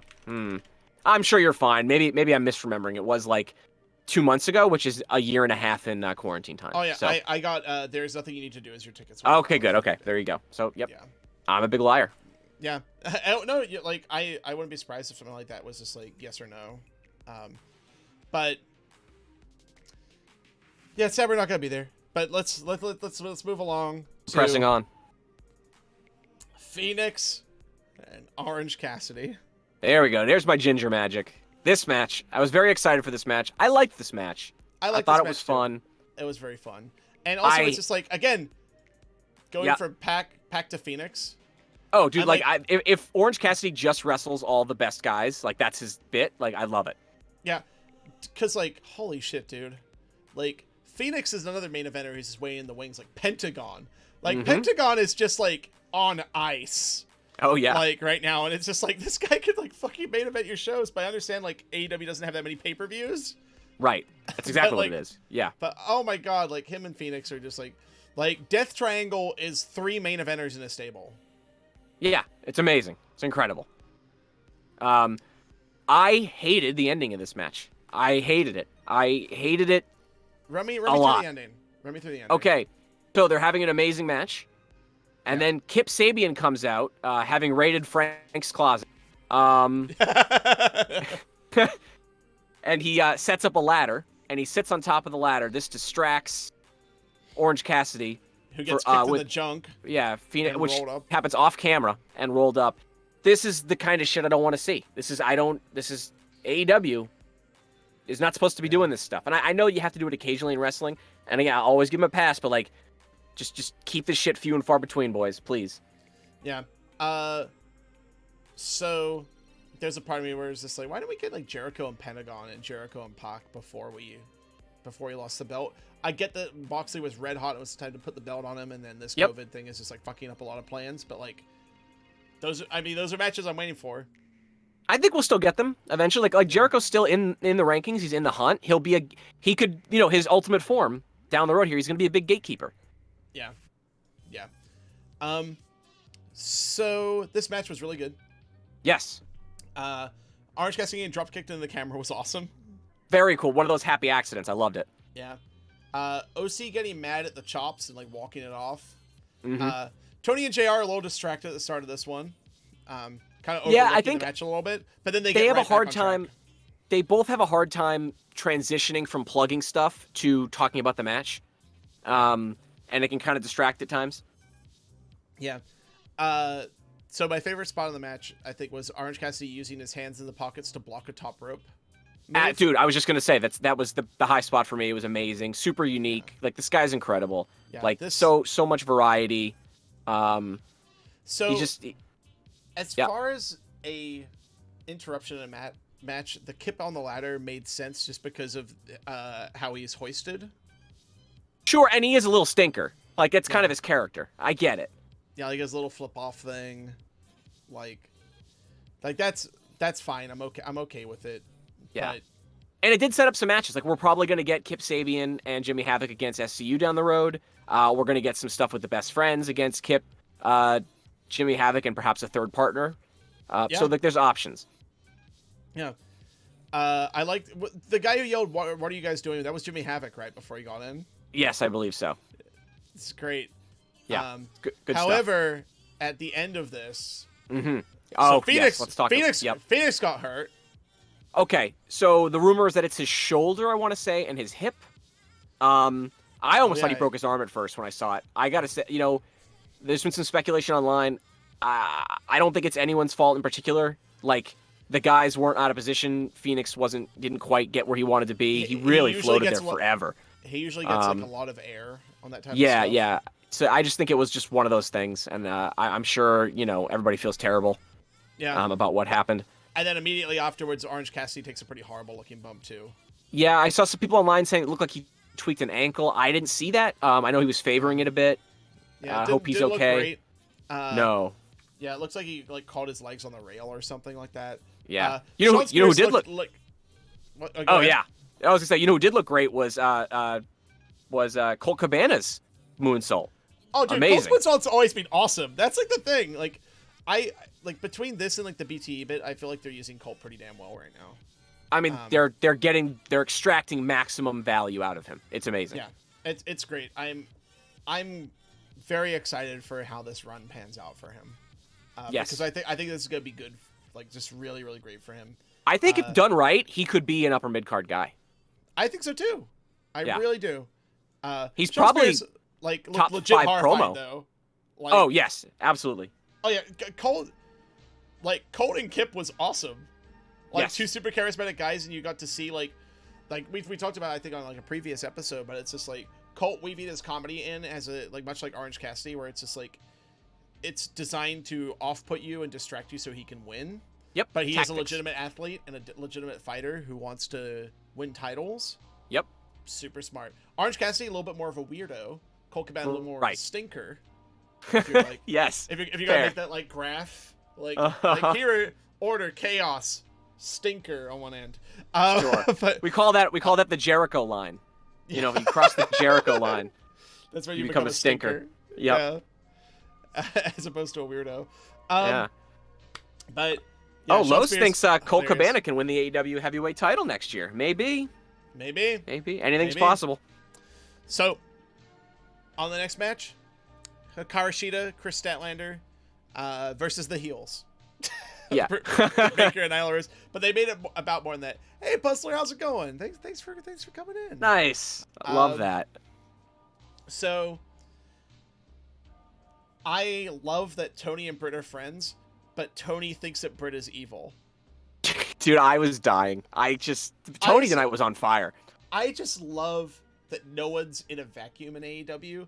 People are friends, people dislike each other, people remember history, and people have relationships with like the announcers, the referees, the backstage interviewers and stuff, and it all makes sense, and it makes it feel real and like a lived-in world, like unlike any we've seen in wrestling in a very long time. Like that's how I felt ECW was. ECW felt like a lived-in world. There was like a universe there. Right. It's just like, oh, these guys like each other. These guys don't like each other. Like, and they remember, and it stays that way even if they flip allegiances and stuff. Like, yeah, because they're people. They're real people. Yeah. Yeah, it's good shit. Actions have consequences, and characters change as a result of them.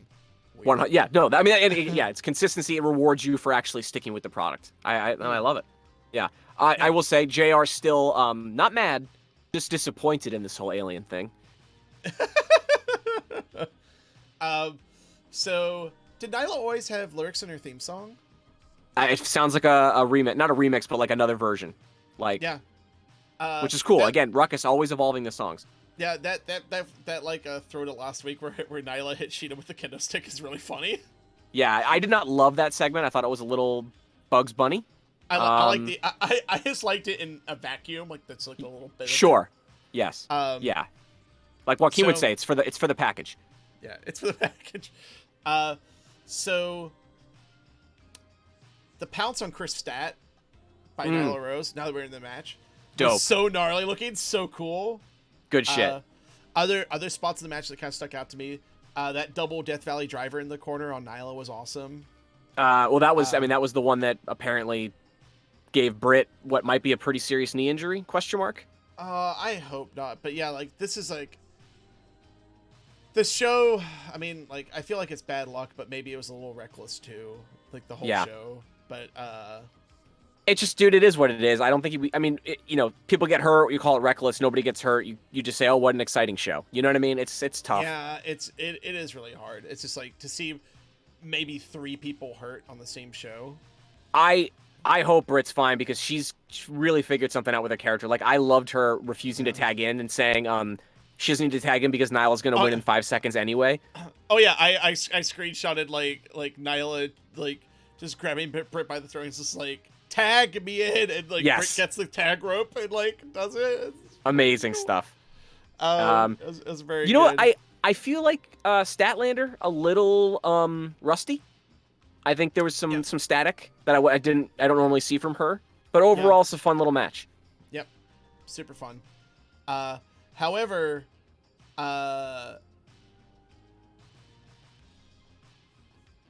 so Nyla, after putting people through tables for the better part of like a year, she finally has her comeuppance and ends up going through a table that was scary as hell. Oh my God, Frank! I thought she was gonna brain herself on the mat. I didn't know if she was gonna get all the way over. I got so scared. I was like, sometimes the top rope is safer. Yeah, like, no, seriously, yeah. I mean, it's Brett's rope, man. It's not the easier rope. It's just a different rope. Yeah. Boy. Yeah. What do you think Sheeta, of this? Like caught her head as well on like. I mean, that was what I was most afraid of at first, for sure. Yeah. But what do you think of this choice here? Now, obviously, Sheeta looks good going into the match because she won up to Nyla with the table spot, but very surprising that Nyla pinned Sheeta. Very surprising. Heading into their match. What do you make of that? I don't know. I really don't know.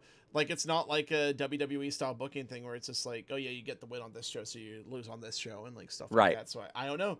They might just be all in on Nyla's heel champion run. I gotta say, I've been thinking about this a lot. I'm wondering if Sheeta's gonna win the title because she's just more available. Perhaps. Like she's local. Nyla's got to travel a lot more. Sheeta can be present. Sheeta was #1 contender for 12 weeks for a reason. It's because Nyla couldn't get to the tapings, and that's not her fault. We're all dealing with the hand we're dealt. But I wonder if it's less of a matter of like them wanting to establish a long heel run and more of just like business. And also, I feel like some of the opportunities for matches. I still want Rio to get a rematch against Nyla Rose, but totally like Rio Sheeta. Yes, please. Main event, any show. Let's go. For me. Yeah, Britt and Sheeta. I'd love to see it. Yeah. So there's this Marvez Mox interview. I didn't take a screenshot of that one. It was fun. It was fine. Yeah, it was there. I liked how it was shot. I feel like the backstage presentation, this is like where it kind of shines, and I would like to see it, how they shoot things backstage more consistent with this style. Absolutely. So this is important. Mm-hmm. Right here. Whew. Dustin Rhodes is retired. Oh, as speaks SSN. Spears News Network. This is certainly a thing that happened. Hey, there's trying stuff out, man. He's a little stinker now. They're all stinkers, aren't they? Like I said, this is a thing that happened. If this is where the direction Spears wants to go, and this is going to be his kind of heel character, maybe he's going to do these news updates and something different. Go for it. Didn't love this segment. I didn't think it was great, but I love that he healed out on him and saying he was retired, and then pulled him out of retirement for a match in a challenge, and it's just like people just ask for stuff and they get it, and then the next segment he gets it. I thought that was funny. I love that a lot. The thing that was a little annoying to me, and I think it might have just been bungled a bit by Tony and JR, but the way that they're sort of speculating on it, and then before they can resolve their speculation, there's the graphic, and then they have to. Oh, I guess it's happening. Oh yeah. Oh, why the hell not? It's it's a little clumsy to me. It's clumsy. Yeah. It's not up to their standards. Yeah. They're trying to do something pretty quick. Yeah. Which again, you fill that card out. Although I gotta say, this must be some kind of rib. So Dustin and Sean Spears is on the main show, while Private Party versus Best Friends. Best Friends, by the way, the #1 ranked tag team right now in AEW, are on the pre-show. That's got to be a rib to the Best Friends. That's a Best Friends rib. So, if you don't have SCU on the pre-show, how are you going to get people to buy the pay-per-view? Because remember now, it's about buying pay-per-views. It's not like WWE Network, where it's like they put a pre-show on YouTube. It's not like people are going to buy the network. They don't have it, or they're not going to. That's true. But yeah, it's yeah. Just surprised is all. Yeah, I don't know about this business. Sean Spears should definitely win that match though. Oh, agreed, 100%. Yes. And I feel like they're definitely winging it right now because they were going to do that tag team partner thing. Right. Yeah. And now they can't. All right, so it's main event time. Sammy Guevara, Matt Hardy. He tried to kill me with a golf cart. Love the package, dude. Such a fun package. Oh my god. This is really funny. Sammy Guevara's quarantine hair is rough. Still shaves the side, but he hasn't worked on the front. I mean, there's a reason why I wear a hat. I was going to say, my quarantine hair is not good. It's pretty rough. Starting to look like the broken headphones Matt Hardy. The headphones kind of hide a lot of mine. Okay, good. Yeah, oh shit, Scott Steiner's coming at me here. I got a siren. Yeah. So match. I like Matt Hardy's other gear better that he wore for the street fight. The black with the shorts. I agree. Yeah, but Damascus. Yeah. This is what we're dealing with. It's funny, when in one of my notes here I first wrote down, I was like, wow, these two have real good chemistry together. And then I went back and looked at all my notes for Sammy Guevara matches, and I always write that down. So it turns out Sammy's just a great wrestler. Yeah. That's keeper of bad hair. Amazing. Good shit. Okay, so I'm just gonna go to this slide so we can admire it for a moment. Just oh boy, delightful. Yes. Delightful. So I have a conspiracy theory. Okay. Matt Hardy did that segment on BT where he defines color and bleeding hard way. And in this match he is busted hard way. Or was he? Oh, I want to believe, Frank. Yeah. I love it. I want to believe. Yeah. So do you have any particular highlights of the match? I love the way that Sammy sells a twist of fate. I'm a huge fan of Matt's delete corner headbutt spots. Yeah.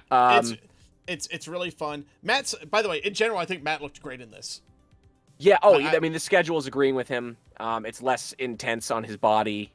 He fits in well with this roster. He's doing different stuff, which I appreciate. I don't know. Sammy Guevara is just like a star. Yes. And JR And like I think he kind of backpedals occasionally. He's just like Sammy Guevara is like your next star in wrestling, but he's a star now. Like it's kind of like that where it's just like you feel like he's a guy who's on the cusp, but it's really just deciding whether it's time or not. Yeah, and I think they're really gonna slow play him. I mean, obviously, like he's the guy that loses in the inner circle for better or worse, but I'll kind of be Hager instead. Yeah, they're trying to. They try to use him as little as possible. I think for good reason. I mean, after that Dustin match, but like again, it's Dustin. Like yeah, like I love Dustin, and I think Dustin is best in a tag team with his brother Cody.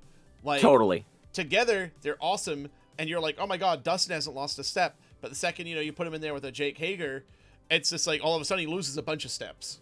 Right. Yeah. Suddenly it's just a match from like in your house. You're like, oh, okay. Oh, yeah. Psycho Sid and the Natural. Let's go. I think I watched that on a WCW once. But no, I like this match a lot. I will say, and I think JR agreed with me, the match probably should have ended after that first twist of fate. Just felt like it was time, but I didn't have a problem with the stuff that happened afterwards. They wanted to make Sammy look like a little bit better. They did, and it looked cool, like the counter to the shooting star press, the third twist of fate that finally does it. The twist of fate, Jesus, like Sammy just got murdered on all of them.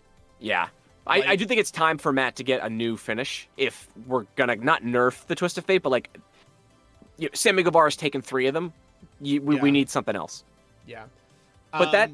You know what? I'll save that for when we're going home. I have one last thing to say about AEW overall, but I'll save it. So, I want to have a conversation about the rub in professional wrestling. Okay, interesting. All right. So I think that like the way that they use Sammy Guevara in these main event spots with established big characters and wrestlers, where he's competitive but loses, is a good rub because he gets promo time, he gets story time, he's a fixture of the programming. And when it works for his character, the type of character he is, that he's the bad guy, that you know what I mean, that he's the like kind of like he's weaselly flashy, heel. Yes, he's flashy. He always goes to the top rope too much to show off. Like like there's like him losing makes sense, and him being in this spot makes sense. I feel like this is the good rub, but I don't just want this like every week we always like find something to complain about WWE with. I just remembered that like that segment with the League of Nations, where like League of Nations should have been a real stable because all 3 guys were legit, right? Yes. Like, or there 4? 4. Like 3? No, it was 4. It was 4. It was like Barrett, Del Rio, Cesaro, Del Rio, and Rusev. Yeah, but at WrestleMania it was just like the 3 of them, right? Because then they brought out like Stone Cold, Austin, and Foley. To come beat them up, and that's fine. Like they were kind of a goon squad. They should have been more than they were, but that's another show, another time. Or never, because I don't care about League of Nations as a stable. You guys are great. But they come out and make the save for the New Day, and then they like stun the New Day, and I just remember on like beforehand, like Meltzer and Alvarez were talking about how there's gonna be this huge segment at WrestleMania that gives a big rub to the New Day. Yeah, it's like the New Day didn't get shit out of getting stunnered. No, they didn't. Stone Cold Steve Austin. Becky Lynch, on the other hand, has that beer bash where they beat up Byron Saxton. Yep. Or was it Byron? It sounds right. Yeah. Like, that's the rub. This is the rub. The way WWE does it, where it's just like, just being in the ring with a legend is the rub. And it's just like, no, it isn't. You gotta like make him look like a star. Kicking out Matt Hardy's finish a few times. That's trying to get this guy over. Having it be competitive. Yeah. And then, he'll still be on the show next week too. Well, that helps. Yes. Yeah. But yeah, I thought it was a good rub. So afterwards, we get the return of the Young Bucks wearing masks, which is awesome. Well, Frank, you got to sell that merch. If you don't think that that's not on Shop AEW right now, you're crazy. Oh, don't tell me that. They do it. $12.95 AEW mask. Not gonna say anything about that. All right.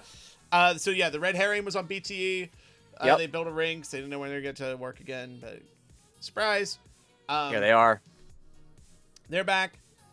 But you know who else is back? The Hangman! Holy shit, Frank. This is like a fucking cartoon, and I loved every minute of it. This guy's a genius. Yeah.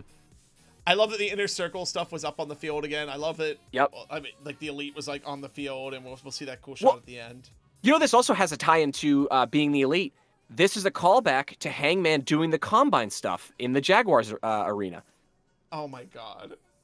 Yeah, That's the fact that he's amazing. running That's across the entire amazing. field in his boots. Like, it's the Combine. Oh my God. But yeah, Hangman just looked like we were talking about stars. Like, I mean, that's your main eventer. That's your guy. He's a world beater. He's a world beater. Yeah. Like, this is a guy who I think can draw fans mainstream. If you find because he's the guy who's like in touch with like popular culture right now. Like, Tony Khan should be asking him before he does anything, where it's just like, hey, are kids gonna be into this, or is it just gonna be like wrestling nerds? Like, how do we make this more accessible to people who, like, you know, enjoy other forms of media? How do we bring people in the way like a PWG brings people in Los Angeles, right? Yeah. Like, because PWG isn't just like a whole bunch of like nerdy wrestling fans. It is full of them. I'm one of them.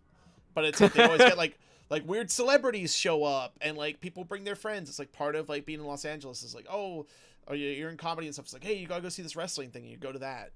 Yeah. Like, Hangman Page is the guy who I think can do that. Like, Absolutely. The anxious millennial cowboy like gif is fucking hilarious of him like holding up the drink. Like, that is a draw. And then the guy gets in the ring and he's like stone cold, like mixed with JBL. Like, but good JBL. Call. Good JBL. Yeah, of course. It's just the Los, by the way, cowboy gimmick. Los fucking nailing it. Also a callback on BT to them figuring out when they'll ever wrestle a show in the stadium. Turns out it's Saturday. Yeah, I mean, use what you got, right? Amazing. And, yeah. Man, they're so good at just like working with this stuff. It's the reason why like I'm gonna watch that show. Yes, like, I'm very excited. Yeah, I'm sad that we won't be there. I'm sad that, you know, it could be under better circumstances, but yeah, I'm looking forward to it, which is more than I can say for like a lot of wrestling right now. True, it's true. Should we? I know we've gone a little long, but do you want to do quickly? Do you want to do some predictions? Oh yeah, let's just run through it, man. Let's just run through it. Yeah, right. Can't hurt. Oh, yeah. So here's our final. There's no final shot of the show. I capped it. I just forgot to save it. I got that cool one where they're posing and shit on the field. Whatever. Yeah, it's got Elite written down on the field. Looks pretty good. I liked it. All right. Like, let me just go back to my Road to Double or Nothing slide. We'll just So while you're doing that, I will say I have one last note overall about this show that I noticed. The only theme song, I agree. No, and it's about AEW in general. Too many people are using a cutter. This company's cutter crazy, and just I can book it for you, man. I can book it for you. Yep. DDP has to come out and use a cutter on people when they use a cutter, until he decides who's the person who actually gets to use it. Oh, I like that. Okay, sure. Boy, it's gonna be a lot of cutters on like Sammy Guevara does a cutter, Cody does a cutter, Dustin does a cutter, QT does a cutter, Darby does a cutter. There's at least 3. Like, I know, like Penelope does a cut. There's like 3 different women do like there's cutters everywhere. Place is lousy with cutters. It's like a barber convention. It's a terrible joke. No, the butcher and the blade are on the outside. This week. All right, let's run another card. For the buy-in, we have Private Party versus Best Friends. Why is this on your pre-show? Because you want people to actually buy the show. Yes, it's going to be a solid match. It's going to be fun, and the Best Friends are going to win because they're the Best Friends. They're the number 1 ranked tag team, and they're going to be the number 1 contenders. They should. The Private Party are kind of on a downswing right now. I don't think it's the time to try and keep them in their spot. Best Friends. Yeah, and also just a match between Kenny Omega and Hangman against Private Party just doesn't really do anything for me. I agree. All right. Okay. Sean Spears, Dustin Rhodes. This is filling a spot on a card. Yeah, it feels like obviously. I mean, and it is. It's hastily thrown together. Just trying to get both guys on the card. You know, fill the show out. I think Sean has to win here. At least I hope he does. What do you think, Frank? Yeah, it's Sean Spears. It's Sean Spears, and if it's not, it's silly. And do you think we see? It should be 5 minutes long, by the way. This match should be 5 minutes. Doesn't have to be anything more than that. We don't have to get 15 minutes. It doesn't have to be Hager and Dustin again. Right. Like, to start the show. It's not the momentum that you need. I say that as a big fan of Dustin Rhodes. Do you think we see the debut of his partner? Sean Spears' tag team partner? Maybe. Yeah. Maybe. Do we see a return of Sean Spears' Invisible Manager. I mean, I'd love to see him come back.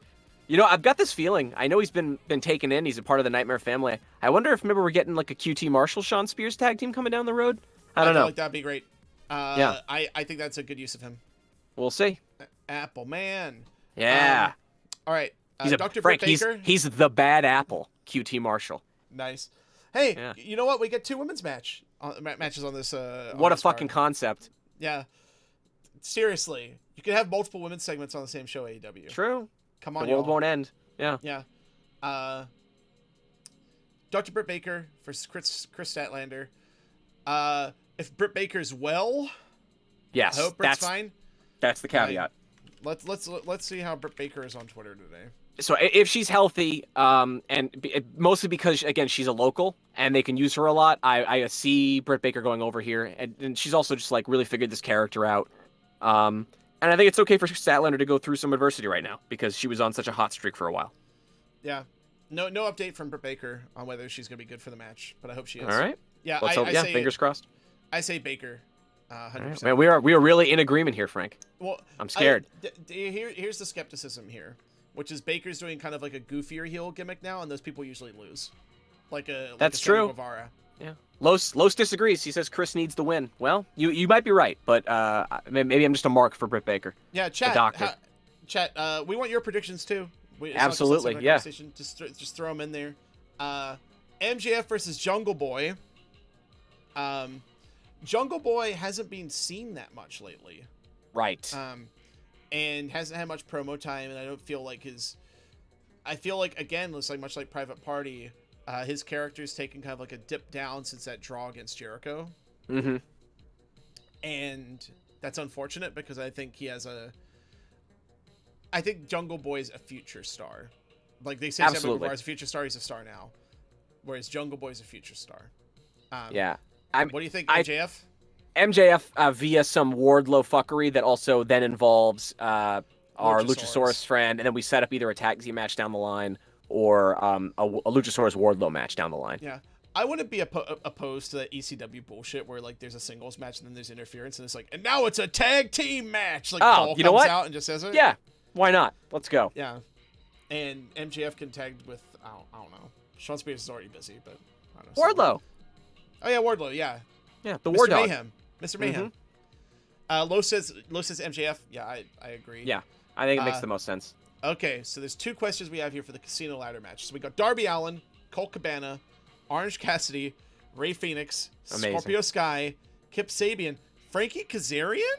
Yep, let's go. Like, but he's like, they're tag team partners in this match. Yeah, there was speculation that we were only going to get 1 representative from each member of the team, but they're the only ones that are, there's just 2 different members of SCU in this match. Very interesting. Yeah, Luchasaurus. Yep. Versus mystery competitor. We already kind of said that we thought our mystery competitor was Pac. Makes the most sense to me if he's available. Yeah. I don't know who else. Maybe he's been on a ship. Like they made sure to get they got his coffin and they put a little bit of dirt in it. Put him on a boat. Oh my god. That's how the vampires travel overseas. Thanks, Frank. So you think it's Pac? Chat, do you think it could be anyone other than Pac for the mystery competitor? Yeah, I'd love to hear it. Debut? That's ballsy to use a debut when it's empty arena. Although I say that this is going to be empty arena for quite some time, so you just might as well do it. Yeah. Here's the thing: none of the WWE releases, none of their 90 days are up yet, so it can't be any of them. I wonder. I don't know who else is out there right now. Yeah, like if Chris Hero was available, I'm just like, this could be a spot for him. Right. Yeah, Drew Gulak could be great, but again, I think he has the 90-day no compete. No, his contract expired. So there's no compete. No, he's done. Oh man, then what is Chris what did Chuck Taylor call it? Big Sack Drew Gulak? All sack. All sack Drew Gulak. Yep. That's a good speculation. Yeah, if he, you know what? Not only do I want it to be true, I would love him to come in and be the 4th member of the Best Friends. Oh my god. He's the serious one. Oh my god. I mean, I'm ready for it. I'm glad that he got a good angle on his way out, right? Yes. He finally got something in WWE. He finally got something. Good on him. Like, yes. Yeah. Who wins, Frank? Who wins? Yeah. So you get an AEW championship shot. Yep. I feel like it's going to be an interim one on Dynamite. Yes. Yeah. So, It's not going to be a pay-per-view match. Yeah. So you can go like a little wild on it. Mm-hmm. What about a face versus face Darby Allin versus John Moxley, where you get the Undertaker, Jeff Hardy, or the Undertaker John Cena moment at the end? I mean, I'd love that. Like, I love they had an indie match before their AEW match. They had an indie match. Oh, where, yeah. He wrestled most of it when he was handcuffed. Darby did. Love that. Yeah, I mean, look, Darby makes a lot of sense. I had kind of wanted Darby to be able to earn this shot by impressing John Moxley and earning his respect, but I mean, that's one way to do it is with this ladder match. My dark horse. I don't think it's gonna happen, but just because I'd love to actually see it, like high profile, serious match for Colt Cabana. Yeah. I think it'd be a really interesting styles clash. For me, again, also we might lose a competitor because Rey Fenix might not be good to go. That's true. So we might get 2 mystery competitors. I'm into it. Yeah, maybe Pentagon can get there in time. I mean, that'd be pretty if cool. He's available, but it seems like he's stuck in Mexico City. Is the That's the story. Yeah, I think it's the same thing with Grayson and Uno. They're in Canada. Yeah, they're in Canada. Yep. So what if it's Luchasaurus? Like that's kind of weird, the weirdest but one, right? Why not? You know, like I think that's what's fun about AEW is that I have enough confidence in the company. They haven't burned me yet. That no matter how weird, I think Kip Sabian will be a disappointment. But other than that, like everybody in here would be interesting. You know? Yeah. Even a Frankie Kazarian who just showed that he can hang with Mox. Yeah. Maybe even they just like throw like Uno in here and it's just like he does it and then he has a title shot, right? Yeah, that'd be cool too. I'm sure Brody would be pissed though. Yeah, Mr. Brody, excuse me. Mr. Brody. It's not a cult. All right, so we got Matt Hardy and the Elite versus the Inner Circle in the Stadium Stampede. I don't know what this is going to be. So we know there's a ring at the 50-yard line. Golf Cart City, baby. Oh my God. Wait, we know there's a ring? They were saying it on commentary. There's going to be a ring at the 50-yard line. Falls count anywhere. It's a reverse battle royale. Oh man, is Jeff Jarrett going to be in this? Yeah. Amazing. I imagine if Jeff Jarrett was your surprise at the Casino Ladder match. I know he's a producer for WWE now, but like. Oh my God! And then he wins the shot, and then he trades the shot, cash for gold. Global Force Gold, baby. There we go. Yeah. I think that the good guys got to win. The this triangle is the strongest shape. Yeah. It's a terrible. It's got to be our Elite boys. I think for this one. Yeah. Yeah. I think it's time, right? Yes. It's time. All right. AEW Women's Championship. Nyla Rose, Hikaru Shida. No DQ, no count out is a stip.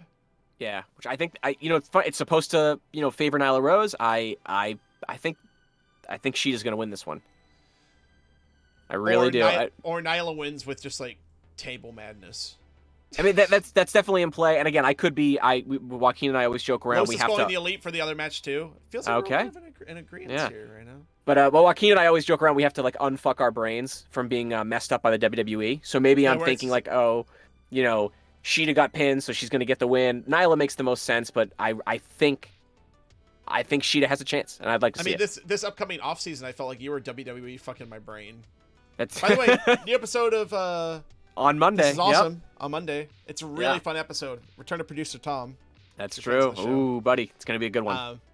Yeah. Okay. So I'm saying Nyla, you're saying Shida. All right. Well, our first time we've disagreed. Los says Nyla. Yeah. Okay. All right. AEW TNT Championship. TV champ. I love it. God, they're working TNT so hard. Making it their belt. Yeah. Well, I think it was an interview Cody gave recently where he said they came to them and said that they wanted a TNT championship, like a mid-card belt. Great. So, yeah. They seem invested. That's awesome. Only reason for Inner Circle was for Elite to win War Games. Yeah? Yeah, that's a justification, right? I think it's time for the Elite to get some wins, man. I think and Kenny Omega needs to look good in this. Please. Yes. Agreed. Agreed. Like, you have Kenny Omega. You have him. He's gonna do a funny bit about toilet paper and disappear. Yeah, and he's like driving golf carts and shit. Like But he does a good job in that golf cart, Frank. Here's the thing: Kenny Omega's a really funny guy. He can actually do it all. But I need the Okada Kenny Omega. Sure. Again. I need He'll come. that. He'll be back. He'll be back. Yeah. What do you think, Frank? Who do you think, Cody or Lance Archer? If you're already an established Lance Archer, it should be Lance Archer. Wow. I'm not gonna lie. Los kind of convinced me here. I'm gonna say Cody with very heelish tendencies. Yeah, if he turns heel in it, that's great. Yeah, I guess it's Either just way. they want to establish this belt right off the top. I think that he's a known commodity. I think Lance is still a little like maybe a mainstream audience isn't as familiar with him. If you want this belt to mean something, you put it on the guy. He's number 2 in your company right now in the rankings. Good-looking kid, nice suit, bad tattoo. Well, we can cover that up. I say Cody, you say Lance Archer. Yeah, all right. Yeah, I mean, I think I'm being convinced to Cody. All right. Yeah, Los says Cody with shenanigans. Yeah, it might even be Coney. Coney. Cody, Yep. Cody 2012. Cody clean as a sheet. Wow. All right. We shall see. Or Jake fucks it up for Archer, and Archer like Murder Hawk monsters him. But I feel like this is a longer term pairing for them. Let's say Agreed. To Jake. And what role does Mike Tyson play? I mean, realistically, he probably just stands there, watches it, and then hands the belt over. But I'd like to see him punch Jake. That'd be cool. Yeah, yeah. So weird that Mike Tyson's there. Just Super Frank is just gonna be like, bam, the side of heads to the side of Jake's head like a bottle of Thunderbird. Dude, like it's just so weird that Mike Tyson's there, and also like the kind of weird Mike Tyson comeback stuff that's happening right now with that like kind of viral like video. Right. So it's just He had an weird Adult in the Swim world. show. Oh yeah, Mike Tyson mysteries. Yep, you know it. Yeah, it's a thing. So, Getting to the end here. Main event: Jon Moxley, Brody Lee. It's Mox. Yeah, 100%. Which is, I'm a little nervous for Brody Lee. It is, for me, this is just all about how that character reacts and what this does to the Dark Order. Yeah, I don't know, man. This is a rough spot for him to be in right now. I hope they have a great match, though. I'll be honest. I haven't been all there on Mox's matches, and I wasn't all there on all his matches in New Japan either. I think he played to different strengths and stuff. Yep.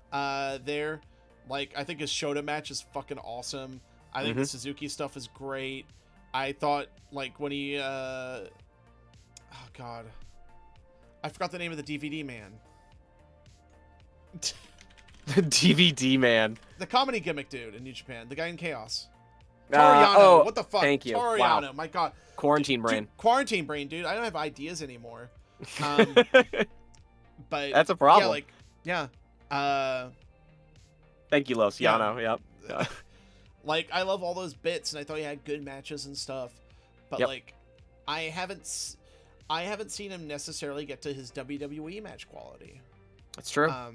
Other than some select matches here and there in AEW and in New Japan, he's really good. But I know Brody Lee wants to have a banger.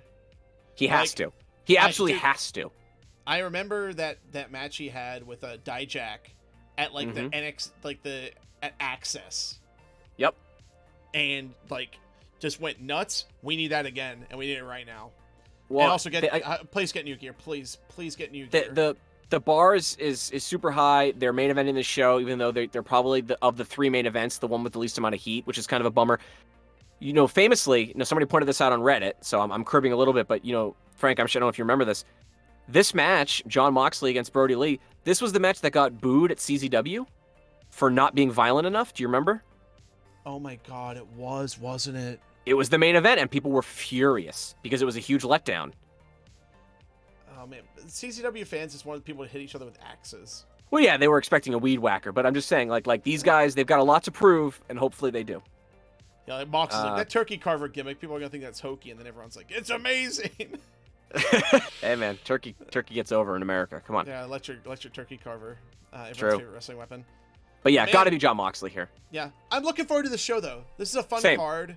The Stadium Stampede, I think, really rounds it out. I think the Casino Ladder match, Stadium Stampede, women's title match. It has a lot of potential. It's either going to be another great pay-per-view put on by AEW, or it could be the first misstep.